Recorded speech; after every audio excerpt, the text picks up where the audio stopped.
ഞാൻ സാന്റീന പ്രഭാത്. വിശദമായ വാർത്തകളിലേക്ക്.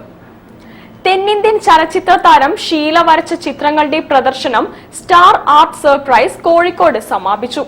ആരാധകരുടെ സ്നേഹം നേരിട്ടറിയാൻ കഴിഞ്ഞെന്ന് നടി ഷീല സംവാദത്തിൽ പറഞ്ഞു.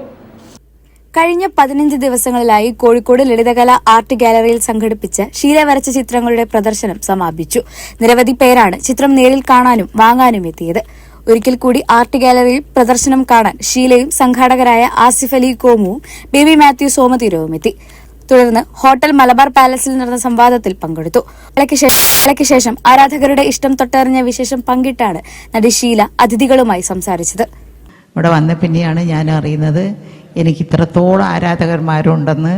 എനിക്ക് ഭയങ്കര സന്തോഷമായി. ഇവരവരോടൊക്കെ നിന്ന് ഇവരെല്ലാം കാണുന്നതിലും എനിക്ക് ഭയങ്കര പറയാനൊക്കാത്ത വാക്കുകളിൽ അടങ്ങാത്ത അത്രയും സന്തോഷമാണ് എനിക്ക്. എൻ്റെ ചിത്രങ്ങളൊക്കെ വിറ്റ് കിട്ടണം.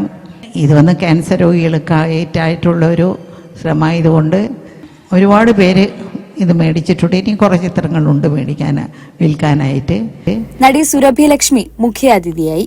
അത്രയും സമയം അവരുടെ ഒരു വലിയൊരു സന്തോഷത്തിന്റെ സമയമാണ് സത്യത്തിൽ നമ്മളെല്ലാവരും വാങ്ങിച്ച് ഒരു ജീവകാരുണ്യ പ്രവർത്തനത്തിന് വേണ്ടിയിട്ട് ചെലവാക്കുന്നത്. ദുബായ്, ഷാർജ എന്നിവിടങ്ങളിലും വരും കാലത്ത് ഷീലയുടെ ചിത്ര പ്രദർശനം സംഘടിപ്പിക്കുമെന്ന് സംഘാടകരിൽ ഒരാളായ Kerala television federation president baby Mathew Somatheeram പറഞ്ഞു.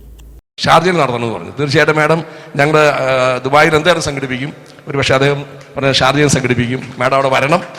ചടങ്ങിൽ ക്യാൻസർ ബാധിതർക്കുള്ള ധനസഹായ വിതരണത്തിന്റെ ഉദ്ഘാടനവും നടന്നു. തുടർന്ന് ബേബി മാത്യു സോമതീരത്തെ നടി ഷീല പൊന്നാട അണിയിച്ച് ആദരിച്ചു. പ്രദർശനത്തിന്റെ curator Asif Ali Komu, Federal Bank vice president Josemon P David, Satheesan, Ajeesh Atholi തുടങ്ങിയവർ സന്നിഹിതരായി. കാലിക്കറ്റ് കലാമന്ദിറിന്റെ മെഹഫിൽ ഇ ഗസലും അരങ്ങേറി.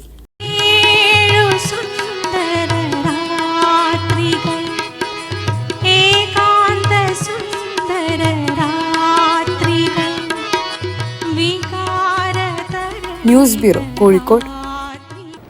യേശുദേവന്റെ കുരിശുമരണത്തിന്റെ